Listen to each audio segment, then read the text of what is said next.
ನಮಸ್ಕಾರ ಎಲ್ಲರಿಗೂ, welcome to my channel. ನಾನಿವತ್ತು ನಿಮಗೆ ಒಂದು buns recipe, Mangaluru Udupi special buns ನೋಡಿ ಎಷ್ಟು ಉಬ್ಬಿರುವಂಥ ಬನ್ಸ್ ರೆಸಿಪಿ ಇಟ್ಕೊಂಡು ಬಂದಿದ್ದೇನೆ, ಮಾಡಿ ತೋರಿಸ್ಲಿಕ್ಕಿದ್ದೇನೆ. ಇವತ್ತು ನಾನು ಸ್ಪೆಷಲ್ ಏನಂತ ಹೇಳಿದ್ರೆ, ನಾನು ಇವತ್ತಿಗೆ 1 ವರ್ಷ ಆಯಿತು ನಾನು ಯೂಟ್ಯೂಬಲ್ಲಿ ವೀಡಿಯೋಸನ್ನು ಅಪ್ಲೋಡ್ ಮಾಡಲಿಕ್ಕೆ ಸ್ಟಾರ್ಟ್ ಮಾಡಿ. ಇವತ್ತಿಗೆ 1 ವರ್ಷ ಆಯಿತು. ನೀವು ಎಲ್ಲ ನನ್ನ ಸಬ್ಸ್ಕ್ರೈಬರ್ಗೆ ವ್ಯೂವರ್ಸಿಗೂ ಥ್ಯಾಂಕ್ಸ್. ಇಷ್ಟು ನೀವು ನನಗೆ ಸಪೋರ್ಟ್ ಕೊಟ್ಟಿದ್ದೀರಿ, ಇನ್ನೂ ನಿಮ್ಮ ಸಪೋರ್ಟ್ ನನಗೆ ಬೇಕು. ಇವತ್ತಿಗೆ 1 ವರ್ಷ ಆಯಿತು ಅಷ್ಟೇ.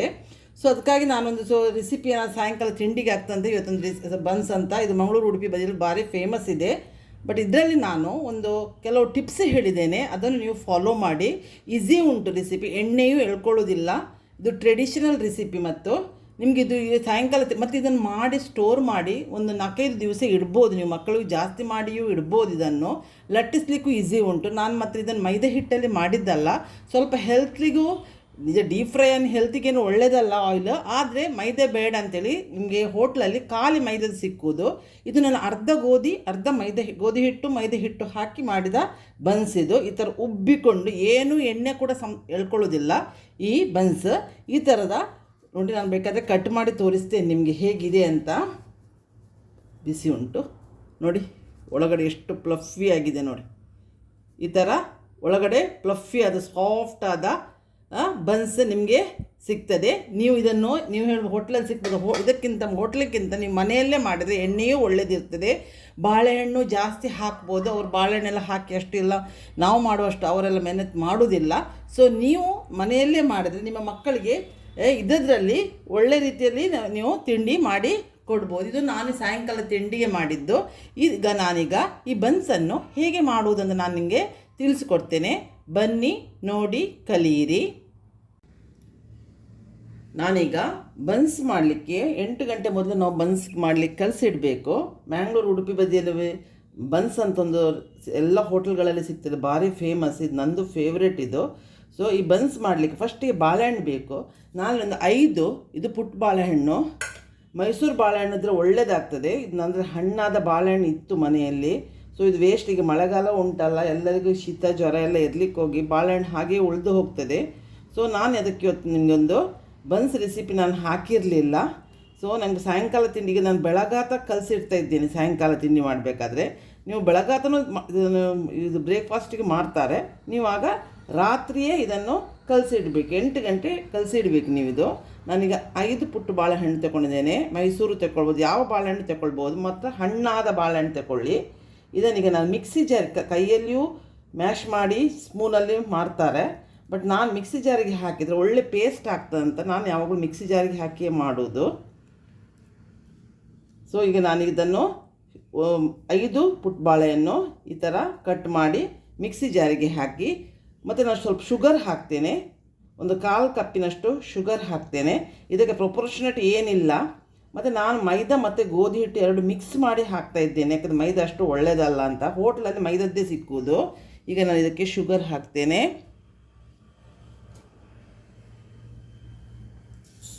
ಆಗ ಶುಗರು ಪೌಡ್ರ್ ಮಾಡಬೇಕಾಗಿಲ್ಲ, ಅಲ್ಲೇ ಪೇಸ್ಟ್ ಆಗಿ ಬರ್ತದೆ. ನೀರೇನು ಹಾಕೋದಿಲ್ಲ ನಾನು.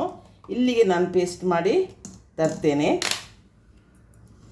ನೋಡಿ. ನಾನು ಮಿಕ್ಸಿ ಜಾರಲ್ಲಿ ಪೇಸ್ಟ್ ಮಾಡಿ ತಂದಿದ್ದೇನೆ. ಇದನ್ನೀಗ ಇದಕ್ಕೆ ಯಾವುದಲ್ಲಿ ನಾವು ಕಲಿಸ್ತೇವೆ ಆ ಪಾತ್ರೆಗೆ ಹಾಕುವ. ನಾವು ಪೇಸ್ಟ್ ಮಾಡಿದರೆ ತುಂಡು ಏನು ಬಾಳೆಹಣ್ಣು ಉಳಿಯುವುದಿಲ್ಲ, ಅದಕ್ಕಾಗಿ ಪೇಸ್ಟ್ ಮಾಡಿದರೆ ಒಳ್ಳೆಯದಾಗ್ತದೆ. ಕೈಯಲ್ಲಿ ನೀವು ಸ್ಪೂನಲ್ಲಿ ಸ್ಮ್ಯಾಶ್ ಮಾಡ್ತೀರಾದರೆ ಮಾಡ್ಬೋದು. ಈಗ ಇದಕ್ಕೆ ನಾನು ಉಳಿದ ಇಂಗ್ರೀಡಿಯೆಂಟ್ಸನ್ನು ಹಾಕೋದನ್ನು ತೋರಿಸ್ತೇನೆ. ಇದಕ್ಕೆ ನಾನು ರುಚಿಗೆ ಉಪ್ಪು ಹಾಕ್ತೇನೆ. ಈಗ ನಾನು ಇದಕ್ಕೆ ಜೀರಿಗೆ ಹಾಕ್ತಾರೆ. ಇದಕ್ಕೆ ಜೀರಿಗೆ ಹಾಕಿದರೆ ಒಳ್ಳೆ ಫ್ಲೇವರ್ ಬರ್ತದೆ. ನಾನು 1 ಟೇಬಲ್ ಸ್ಪೂನಷ್ಟು ಜೀರಿಗೆ ಹಾಕ್ತೇನೆ. ನನಗೆ ಮತ್ತು ಜೀರಿಗೆ ಖುಷಿ ಕೂಡ. ನಾನು ಜೀರಿಗೆ ಹಾಕ್ತೇನೆ ಡೈಜೆಷನ್ಗೆ, ಮತ್ತು ಆಯಿಲಲ್ಲಿ ಫ್ರೈ ಮಾಡೋದು, ಇದು ಡೀಪ್ ಫ್ರೈ ಮಾಡೋದಲ್ಲ. ಸೊ ಜೀರಿಗೆ ಹಾಕಿದರೆ ಒಳ್ಳೆಯದಾಗ್ತದೆ. ಇದರಲ್ಲಿ ನಾನು 1 ಕಪ್ ಮೈದಾ ಹಿಟ್ಟು, 1 ಕಪ್ ಗೋಧಿ ಹಿಟ್ಟು ತಗೊಂಡಿದ್ದೇನೆ. ಹಾಫ್ ಪ್ರೊಪೋರ್ಷನೇಟ್ ನೀವು ಎಷ್ಟು ತಗೊಳ್ಬೋದು. ಮತ್ತು ಇದಕ್ಕೆ ಎಷ್ಟು ಇದು ತಗೊಳ್ತದೆ ನೋಡಿ, ಅಷ್ಟು ಹಿಟ್ಟು ಹಾಕ್ತಾ ಹೋಗಲಿಕ್ಕೆ ಇಷ್ಟೇ ಬೇಕು ಅಂತ. ನೀರು ಹಾಕಲಿಕ್ಕೆ ಇಲ್ಲ. ಇನ್ನೀಗ ನಾನು ಮೊಸರು ಹಾಕ್ತೇನೆ. ಚೆಂದ ಮಾಡಿ ಕರಡಿದೆ. ಈಗ ಮೊಸರು ಹಾಕ್ತೇನೆ. ಒಂದು 3/4 ಕಪ್ಪಿನಷ್ಟು ನಾನು ಮೊಸರು ತಗೊಂಡಿದ್ದೇನೆ. ಇದನ್ನು ಇದಕ್ಕೆ ಹಾಕ್ತೇನೆ ಹುಳಿ ಬರಲಿಕ್ಕೆ. ನೀವು ಮೈಸೂರು ಬಾಳೆಹಣ್ಣು ತಗೊಂಡ್ರೆ ಹುಳಿ ಬಂದು ಒಳ್ಳೆ ಫರ್ಮೆಂಟೇಷನ್ ಆಗ್ತದೆ. 8 ಗಂಟೆ ಇಟ್ಟರೆ ಒಳ್ಳೆಯದು.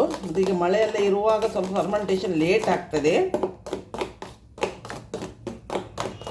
ಎಲ್ಲ ಮಿಕ್ಸ್ ಆಯ್ತು ನೋಡಿ. ಈಗ ನಾನು ಇದಕ್ಕೆ ಒಂದು 2 ಟೇಬಲ್ ಸ್ಪೂನಷ್ಟು ಕೋಕೋನಟ್ ಆಯಿಲ್ ಹಾಕ್ತೇನೆ. ನಾನು ಮತ್ತು ಇದನ್ನು ಕೋಕೋನಟ್ ಆಯಿಲಲ್ಲೇ ಫ್ರೈ ಮಾಡೋದು, ಅದನ್ನು ಹೇಳ್ತೇನೆ ನಾನೆಲ್ಲ ಹೆಚ್ಚು ಅಡುಗೆ ಕೋಕೋನಟ್ ಆಯಿಲಲ್ಲೇ ಮಾಡೋದು.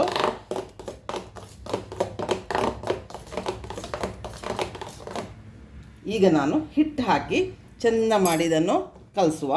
ಎಷ್ಟು ಹಿಟ್ಟು ಬೇಕೋ ಅಷ್ಟು ಹಿಟ್ಟು ಹಾಕ್ತಾ ಹೋದರೆ ಸರಿ.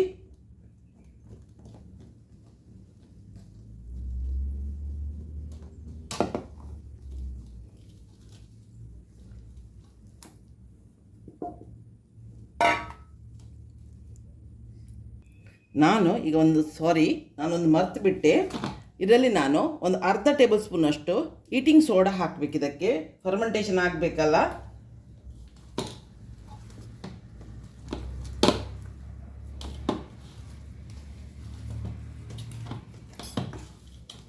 ಅರ್ಧದಿಂದ 3/4 ಟೇಬಲ್ ಸ್ಪೂನಷ್ಟು ನಾವು ಈಟಿಂಗ್ ಸೋಡಾ ಹಾಕ್ಬೋದು.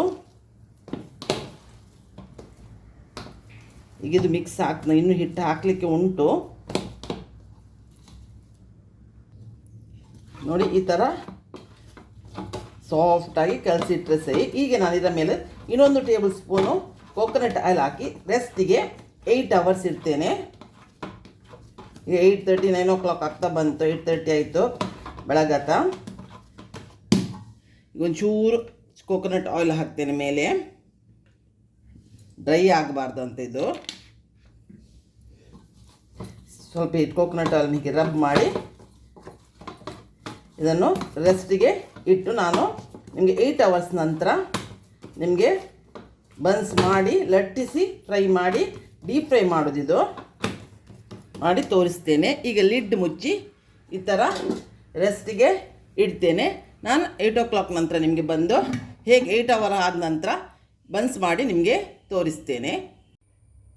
ಈಗ ನೋಡಿ 8 ಗಂಟೆ ಆಯಿತು. ನಾನು ಆಗ 9 ಗಂಟೆಗೆ ನಾನು ಕಲಸಿಟ್ಟಿದ್ದೇನೆ. ಈಗ 5 ಗಂಟೆ ಆಯಿತು. ಈಗ ನೋಡಿ ಈ ಥರ ಹಿಟ್ಟು ಬಂದಿದೆ. ಇದನ್ನು ಒಂದು ಸಲ ಚೆನ್ನಾಗಿ ನಾದುವ. ನಾವು ಚಪಾತಿ ಉಂಡೆ ಅಷ್ಟೇ ದೊಡ್ಡ, ಅದಕ್ಕಿಂತ ಸ್ವಲ್ಪ ದೊಡ್ಡ ತಗೊಂಡು ದಪ್ಪ ಆಗಿ ಮಾತ್ರ ಲಟ್ಟಿಸ್ಬೇಕು ನಾವು. ಕೆಲವರು ಹಿಟ್ಟು ಹಾಕಿ ಲಟ್ಟಿಸ್ತಾರೆ, ಕೆಲವರು ಹಿಟ್ಟು ಹಾಕದೇನೂ ಲಟ್ಟಿಸ್ತಾರೆ. ಹಿಟ್ಟು ಹಾಕಿ ಲಟ್ಟಿಸಿದರೆ ಏನಾಗ್ತದೆ ಅಂತ ಹೇಳಿದ್ರೆ ನಾವು ಎಣ್ಣೆಯಲ್ಲಿ ಅದು ಹಿಟ್ಟು ಬಿಟ್ಕೊಂಡು ಎಣ್ಣೆ ಹಾಳಾಗ್ತದೆ. ಅದಕ್ಕೆ ಆದಷ್ಟು ಸ್ವಲ್ಪ ಕಡಿಮೆ ಹಿಟ್ಟು ಹಾಕಿ ಇದು ಮಾಡಿ. ಮತ್ತು ನೋಡಿ ಇದರಲ್ಲಿ ನಾನು ಇನ್ನೊಂದು ಆಪ್ಷನ್ ನಿಮಗೆ ಹೇಳ್ತೇನೆ ಅಂತಂತ ಹೇಳಿದ್ರೆ, ನಾವು ಇದರಲ್ಲಿ ನೋಡಿ ಹೋಟ್ಲಲ್ಲಿ ಸಿಗ್ತದೆ. ಹೌದು, ಹೋಟ್ಲಲ್ಲಿ ಬಾಳೆಹಣ್ಣು ಎಷ್ಟು ಹಾಕ್ತಾರೆ, ಯಾವ ಆಯಿಲ್ ಹಾಕ್ತಾರೆ, ಅದು ಯಾವುದೂ ನಮಗೆ ಗೊತ್ತಿರೋದಿಲ್ಲ. ಇಲ್ಲಿಗೆ ನಾನು ಅರ್ಧ ಮೈದಾ ಅರ್ಧ ಗೋಧಿ ಹಾಕಲಿಕ್ಕೆ ಇನ್ನೊಂದು ಇದರಿಂದ ಉಪಯೋಗ ಉಂಟು. ಯಾಕೆಂದರೆ ನಾವು ಬಾಳೆಹಣ್ಣನ್ನು ಜಾಸ್ತಿ ಹಾಕ್ಬೋದು. ಮೈದಾ ಆದಷ್ಟು ಸಾಫ್ಟ್ ಆಗೋದು ಜಾಸ್ತಿ, ಗೋಧಿ ಹಿಟ್ಟಿನ ಎಲ್ಲ ನೀರಿನ ಅಂಶವನ್ನು ಬೇಗ ಎಳ್ಕೊಳ್ತದೆ. ಸೊ ನೀವು ಆಗ ಬಾಳೆಹಣ್ಣನ್ನು ಜಾಸ್ತಿ ಹಾಕ್ಬೋದು. ಇದೊಂದು ಆಪ್ಷನು. ಮೈದಾ ಹಿಟ್ಟು ಅರ್ಧ ಗೋಧಿ ಹಿಟ್ಟು ಹಾಕಿದ್ರಲ್ಲಿ ನಿಮಗೆ ಒಂದು ಬೆನಿಫಿಟ್ ಸಿಗ್ತದೆ. ಅದನ್ನು ನಾನು ಹೇಳಿದ್ದು. ಮತ್ತು ಮೈದಾಕ್ಕಿಂತ ಗೋಧಿ ಒಳ್ಳೆಯದು, ಅದು ಎಲ್ಲರಿಗೂ ಗೊತ್ತಿದ್ದೇವೆ ವಿಷಯ. ನಾನು ಪುನಃ ಹೇಳಬೇಕಾಗಿಲ್ಲ. ನಾವು ಮೈದಾವೇ ಖಾಲಿ ಹಾಕಬಾರ್ದು. 2-3 ಬಾಳೆಹಣ್ಣಲ್ಲಿ ಅದು ಸುಮಾರು ಹಿಟ್ಟು ನಿಮಗೆ ಸಿಗ್ತದೆ. ಈಗ ನಾನು ಉಂಡೆ ರೆಡಿ ಮಾಡ್ತೇನೆ. ನಾನು ಕೋಕೋನಟ್ ಆಯಿಲಲ್ಲೇ ಫ್ರೈ ಮಾಡ್ತಾ ಇದ್ದೇನೆ. ನೋಡಿ ದೊಡ್ಡ ಉಂಡೆ ತಗೊಳ್ಳಿ. ಚಪಾತಿ ಅಂಟಿಗಿಂತ ಸ್ವಲ್ಪ ದೊಡ್ಡದೇ ಉಂಡೆ ತಗೊಳ್ಳಿ. ನೋಡಿ ಈ ಸೈಜಲ್ಲಿ ನಾನು ಉಂಡೆ ತಗೊಳ್ತೇನೆ. ಲಟ್ಟಿಸಿ ನಿಮಗೆ ತೋರಿಸ್ತೇನೆ. ಸ್ವಲ್ಪ ಎಣ್ಣೆ ನೀವು ಹಿಟ್ಟು ಹಾಕದೇನೂ ಲಟ್ಟಿಸ್ಬೋದು. ಆಗ್ತದೆ ಹಿಟ್ಟು ಹಾಕ್ಸೋದೇ ಲಟ್ಟಿಸ್ತೀನಿ. ಆಯಿಲ್ ಕರಿದ ಎಣ್ಣೆ ಉಂಟಲ್ಲ ಪುನಃ ವೇಸ್ಟ್ ಆಗ್ತದೆ, ಅದಕ್ಕಾಗಿ ಹೇಳೋದು. ನಾನು ಇವತ್ತು ತೆಂಗಿನ ಎಣ್ಣೆಯಲ್ಲೇ ಫ್ರೈ ಮಾಡ್ತಾಯಿದ್ದೇನೆ. ನಾನು ಎಲ್ಲ ಹೆಚ್ಚು ಅಡುಗೆ ತೆಂಗಿನ ಎಣ್ಣೆಯಲ್ಲೇ ಮಾಡ್ತೇನೆ. ಇದು ಮತ್ತು ಟ್ರೆಡಿಷನಲ್ ರೆಸಿಪಿ ಅಲ್ಲ, ತೆಂಗಿನ ಎಣ್ಣೆ ಒಳ್ಳೆಯದಾಗ್ತದೆ ಇಲ್ಲಿ.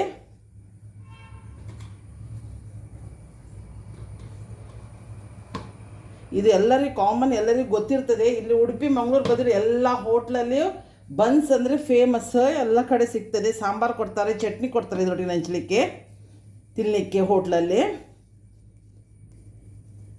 ನೋಡಿ ನಾನೀಗ ಲಟ್ಟಿಸಿ ನಿಮಗೆ ತೋರಿಸ್ತೀನಿ. ನೋಡಿ ನಾನು ಇದು ಹಿಟ್ಟು ಹಾಕಲಿಲ್ಲ. ಸ್ವಲ್ಪ ತಳಕ್ಕೆ ನಾನು ಸ್ವಲ್ಪ ಎಣ್ಣೆಯನ್ನು ಸವರಿದೆ.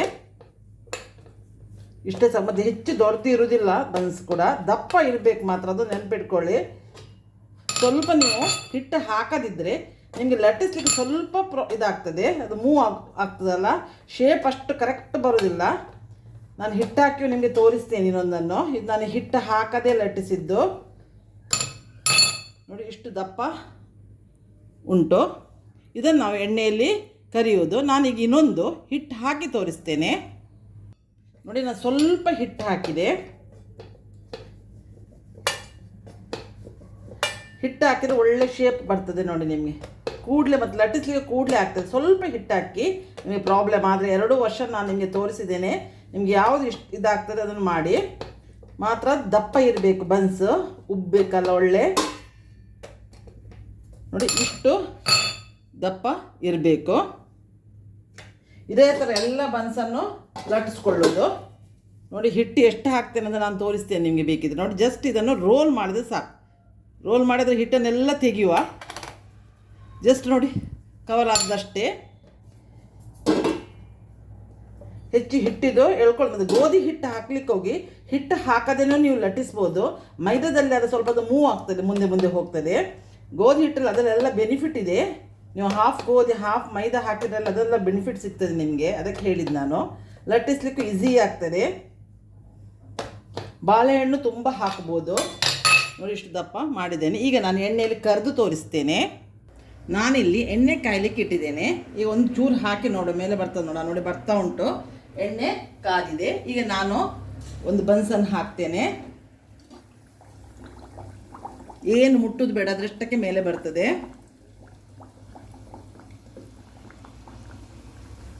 ಮೀಡಿಯಂ ಫ್ಲೇಮಲ್ಲಿ ಕಾಯ್ತಾ ಉಂಟಿದ್ದು ಈಗ ನೋಡಿ.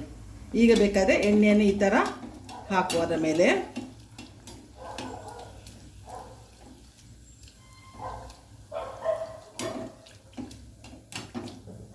ಉಬ್ಬಿತ್ತು ನೋಡಿ. ಈಗ ಈ ಥರ ಟರ್ನ್ ಮಾಡುವ. ಒಂದು ಬದಿ ಕಾಯಿತು.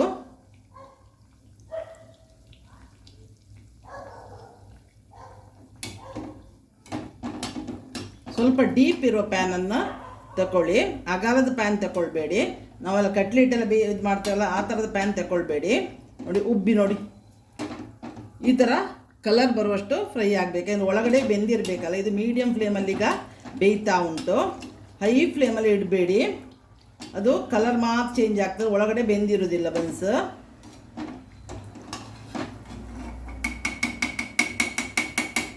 ನಾವು ಮನೆಯಲ್ಲಿ ಮಾಡಿದ ಎಣ್ಣೆಯು ಪ್ಯೂರ್ ಇರ್ತದೆ. ಏನು ಎಣ್ಣೆ ಕೂಡ ಇದು ಎಳ್ಕೊಳ್ಳೋದಿಲ್ಲ ನೋಡಿ. ಎಷ್ಟು ಒಳ್ಳೆ ಗರಿ ಗರಿ ಆಗಿದೆ ನೋಡಿ. ಇನ್ನೊಂದು ಬನ್ಸ್ ನಾನು ನಿಮಗೆ ಮಾಡಿ ತೋರಿಸ್ತೇನೆ.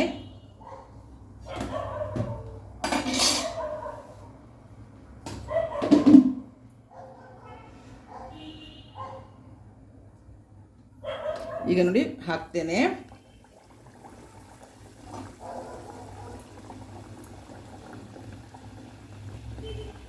ಮತ್ತು ಹಾಕಿದ ಕೂಡ ಏನು ಮುಟ್ಲಿಕ್ಕೆ ಹೋಗ್ಬಿಡಿ, ಅದೇ ಮೇಲೆ ಬರ್ತದೆ. ಮೇಲೆ ಬಂದ ನಂತರ ನೀವು ಎಣ್ಣೆಯನ್ನು ಈ ಥರ ಮಾಡಿದರೆ ಸಹಿ, ಹಾಕಿದರೆ ಸಹಿ ಅದರ ಮೇಲೆ, ಆಗ ಮತ್ತೆ ಉಬ್ತದೆ ಅದು.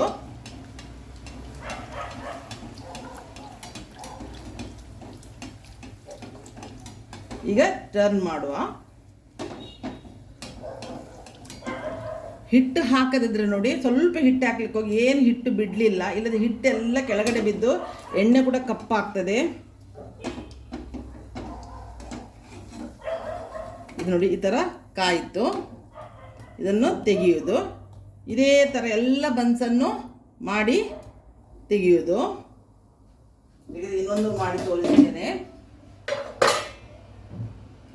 ಇದು ಬೆಳಗಿದ್ದ ಬ್ರೇಕ್ಫಾಸ್ಟಿಗೂ ಮಾಡ್ಬೋದು, ಸಾಯಂಕಾಲ ತಿಂಡಿಗೂ ಮಾಡ್ಬೋದು. ಇದನ್ನು ಯಾವುದಕ್ಕೂ ಮಾಡ್ಬೋದು. ಬಾಳೆಹಣ್ಣು ಜಾಸ್ತಿ ಇದ್ದಾಗ, ಬಾಳೆಹಣ್ಣು ಸರಿ ಹಣ್ಣಾಗಿರಬೇಕು. ನಾನು ಹೇಳಿದ ಕೆಲವು ಟಿಪ್ಸನ್ನು ನೀವು ಫಾಲೋ ಮಾಡಿ. ಫ್ರೈ ಮಾಡುವಾಗ ನಾನು ಹೇಳಿದೆ ನೋಡಿ, ಇದು ಹಾಗೆ ಸ್ಟಾರ್ಟ್ ಮೇಲೆ ಬಂದ ನಂತರ ನೀವು ಎಣ್ಣೆಯನ್ನು ಈ ಥರದ ಮೇಲೆ ಹಾಕಬೇಕು. ಹಾಗೇನು ಎಣ್ಣೆ ಕೂಡ ಏನು ಎಳ್ಕೊಳ್ಳೋದಿಲ್ಲ ಅದು. ಎಲ್ಲ ನನ್ನ ನಿಮಗೆ ಇದು ರೆಸಿಪಿ ಇಷ್ಟ ಆಗ್ಬೋದಂತ ಭಾವಿಸಿದ್ದೇನೆ. ಎಲ್ಲ ನನ್ನ ಸಬ್ಸ್ಕ್ರೈಬರಿಗೂ ವ್ಯೂವರ್ಸಿಗೂ ಥ್ಯಾಂಕ್ಸ್. ಆದಷ್ಟು ನನ್ನ ವಿಡಿಯೋವನ್ನು ನೋಡಿ ಈ ರೆಸಿಪಿ ಮಾಡೋದಾದ್ರೆ ನೀವು ಕ್ಲಿಯರಾಗಿ ನೋಡಿ. ಈ ವಿಡಿಯೋ ನಿಮಗೆ ಇಷ್ಟ ಆದರೆ, ನನ್ನ ಈ ರೆಸಿಪಿ ಇಷ್ಟ ಆದರೆ ನೀವು ಲೈಕ್ ಮಾಡಿ. ನಿಮ್ಮ ಫ್ರೆಂಡ್ಸ್ಗಳಿಗೂ ರಿಲೇಟಿವ್ಸಿಗೂ ನನ್ನ ವಿಡಿಯೋದ ರೆಸಿಪಿಯನ್ನು ಶೇರ್ ಮಾಡಿ. ಅವರು ಸಬ್ಸ್ಕ್ರೈಬ್ ಆಗದಿದ್ದರೆ ಅವರಿಗೆ ಸಬ್ಸ್ಕ್ರೈಬ್ ಆಗಿ ನೋಡಲಿಕ್ಕೆ ಹೇಳಿ, ನನಗೆ ಸಪೋರ್ಟ್ ಮಾಡಿ. ನಾನು ಇನ್ನೊಂದು ದಿವಸ ಬರುವಾಗ ಇದೇ ಥರ ಒಳ್ಳೊಳ್ಳೆ ರೆಸಿಪಿಯನ್ನು ಬಂದು ನಿಮ್ಮನ್ನು ಮೀಟ್ ಆಗ್ತೇನೆ. ಅಲ್ಲಿವರೆಗೆ ಬಾಯ್, ಥ್ಯಾಂಕ್ ಯು.